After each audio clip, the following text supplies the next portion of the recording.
We are not paid by Yes, the yes, ma'am. Marcos. No. Yeah, we are here to sympathize. We are from Belgium, Germany, and Oh, nice. Lipat pa kayo? Germany with our own money. Our reporter from ako rin ay Oo. ABS-CBN, Zen Hernandez po. Sen Hernandez. She's also reporting, taga dito I'm sa an Netherlands. ex-mayor of Kabakan. Talaga? I'm a two-termer. Baka My pwede kayo husband tumayo sa is likod niya. also a mayor. And we... Gagamitin nyo lang kami eh. Bakit naman? My husband is also... Gagamitin nyo lang kami eh. Bakit naman? Kayo kay Duterte, di ba? Oo. Against kayo? She's a nurse. Yeah. She tried to check the health of our president. He's an 80 years old by March 28. Hello, andito na po kami sa facilities ng saan po nila dinala si President. Ngayon, we are trying to make an appointment. Pete will doing for the appointment na unsaon na mo padala ang jacket, pagkaon, but I know we are not allowed for the food, but as long as we have the appointment, they try because itong mga kasama ko nurse, and then gusto nilang makita ang health status nating presidente, and we know that our president March 28 I think his birthday, and he's 80 years old, and inilagay nila dito, napakalamig right now, malamig masyado dito. So we have also a GMA here, mga Tagalog, and we said nasasaktan kami with the ABS or the GMA because hindi sincerong nagmamahayag kung ano ang katotohanan, ano ang mga feelings ng ating mga kababayan dito sa galing ito sila sa Belgium. The other, Germany, this is Germany, Belgium. Wala po kaming bayad, hindi po kami binabayaran na andito, sarili namin ang pagpunta dito. Sariling pera, sarili naming gastos. So kami, naka-hotel kami. We spend more than 100 euro para lang makapunta.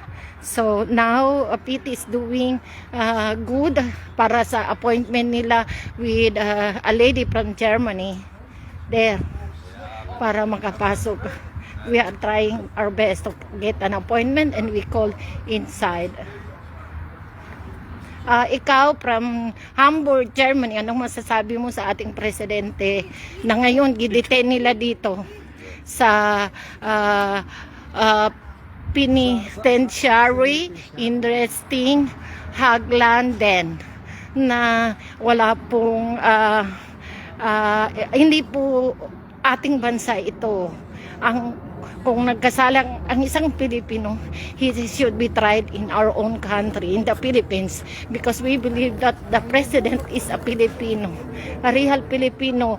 He loves the Filipinos.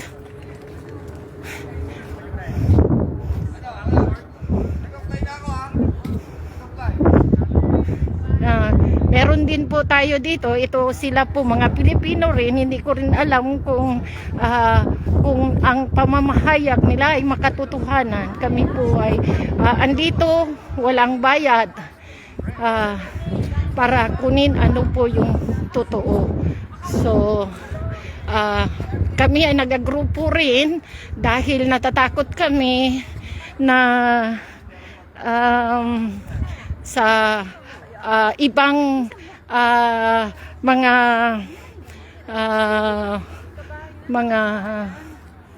we are here, we are not paid by the Marcos. No. Yeah, we are here to sympathize. We are from Belgium, Germany, and Lipat pa kayo?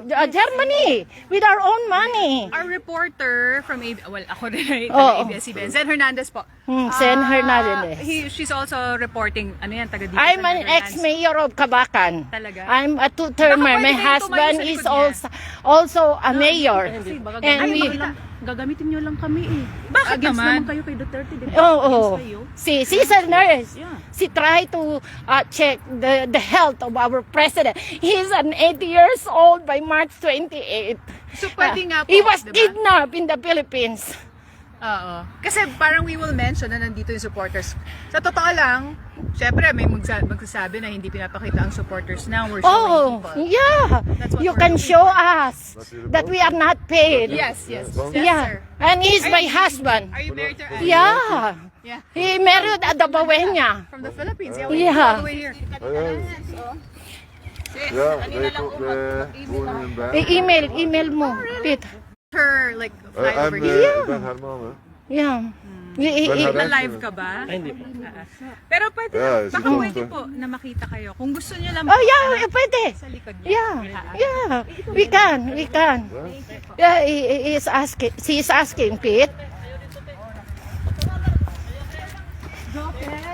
I requested them to, parang show up at your Yeah, because we are the supporter, so that they can see that we are here from Belgium, Germany, and we are not paid by the Marcos. We Pero are papakita here. lang po kayo Yeah, na para masabi niya na Yeah. may mga pumunta po dito na supporters. Yeah. We make an appointment to talk to the president. Magkakasama po kayo. Yeah. diba? Ayan. No. hiwalay. Hiwalay. You don't know how Naka-hotel to kami. make an appointment to enter the Oh yeah, it's all right, Pete. Do the appointment, the abstract. Yeah, but I Yeah. I don't know the phone number. Yeah, there the email. Make an email. That is your work. That is your helping hand to us Filipino here in Belgium. Yeah, here is the. Hindi ko na alam. Okay na yan. Kininap po ang ating presidente na 80 years old by March 28 without any process. Napakasakit na tayong mga politiko. I'm an ex-mayor of Kabakan for 2 terms and my husband too. But I was here in Belgium because I was married and given a child. Of course. Yeah. Because my Filipino kababayan there love to see where is the president. Here, napakalamig po. It's 8 degrees. Ang kamay po namin ay tumitigas. Ang aming kaloobo ay umiiyak. What happened to our dear and beloved president? Dito po, nilakan namin my ito. car first, yeah? No, the car. no? The car cannot. I cannot. It's alright, Pete. It's alright. Okay. Yeah, it's alright. Let me stay there. Yeah, you stay here. Here. Okay. Yeah.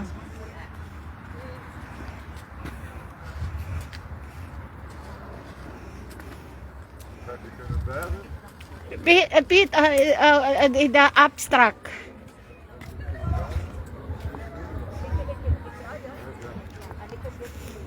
Now they said that they want to get my ano yan, yung opinion. Ik heb ook geprobeerd. Het was een signaal. Hindi, sabihin ko, Gusto na sila infotain.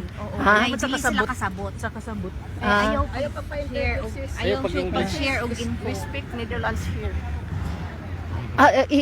Pete, you just the one who talk.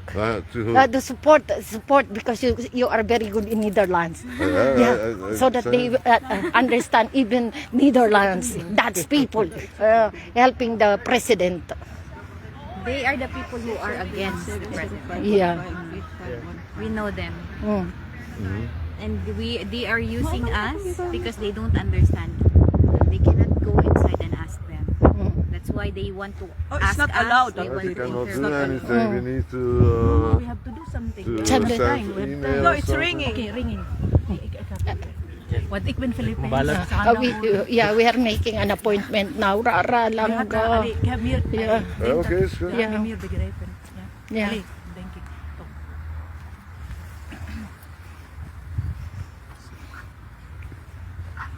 Pete, help them. Nee, it's a sounds. Pwede. Wait, walked in. It's altered. Celta.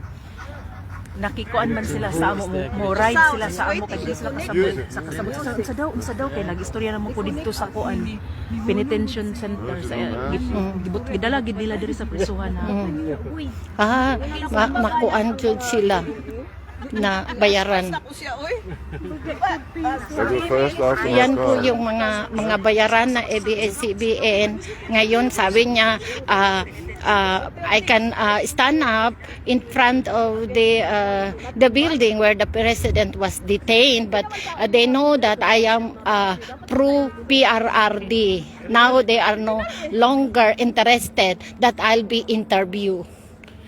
Okay, it's very good. And here we are, mga Bisaya na talagang lumalaban ng katotohanan. And this one, mga nurse, gusto namin makapasok lang, makita lang namin ano ang kalagayan ng ating presidente. So, ito sila, hindi rin makapasok, but they try to use us. And then, ano yung mga Sila magpa-interview.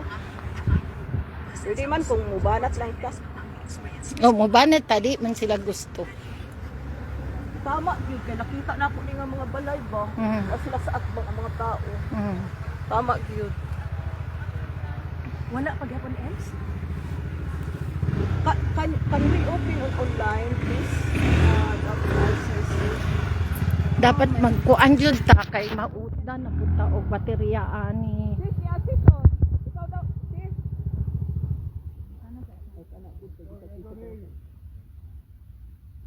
Di daw siya kadungog. Kanit foreign.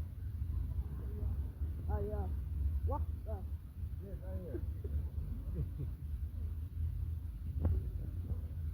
Hindi pa kami nakapasok sa appointment.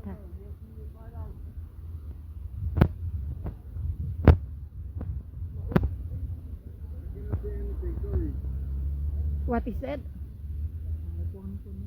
Di siya.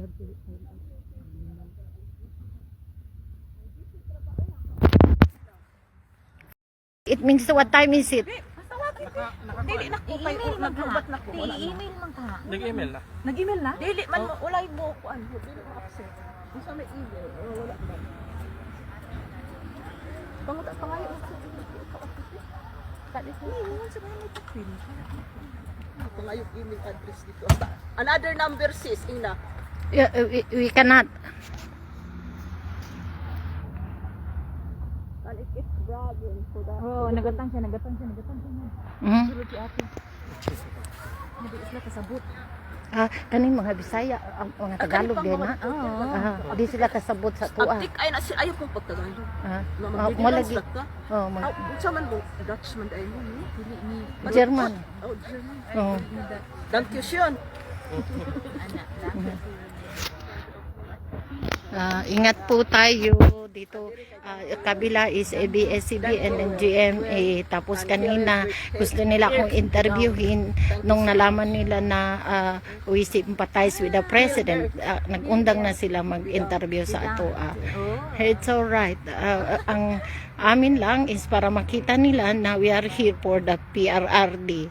Ang kanyang kalusugan at may kasama kaming mga nurse from Belgium.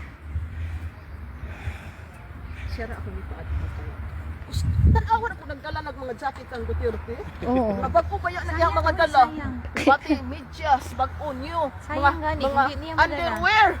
Nagsige pataglakaw, hindi man niya madala mga tag.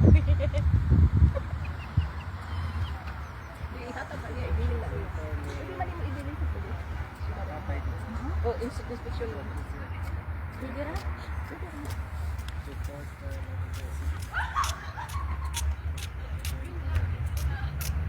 Wala ilaw silang kabalo. Sa headquarter Jud.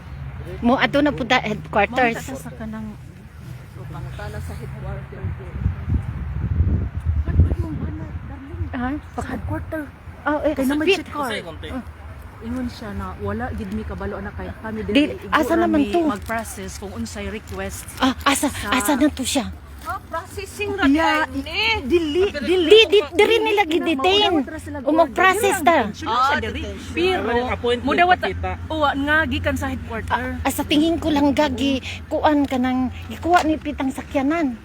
Iya, Mas okay. mayo Para kani ha, ayaw gyud mo kuan ka ng. Siguro inyo nang gipriso ng tao kay kon pero dili mo kanang min seleksen dadun yun linit akong Meaning? akong ginana kanang human ba o human wala mo paki hypocrite mo Katawag yun ko. Nanay nagsulti ang kanang babae daw si Sen Hernandez tung ABS-CBN nung nalaman pro PRDC Madam dili nag-interview always take care Madam Luz Baker. Thank you Risa Galay. I don't know her. What's from Dubai Madam.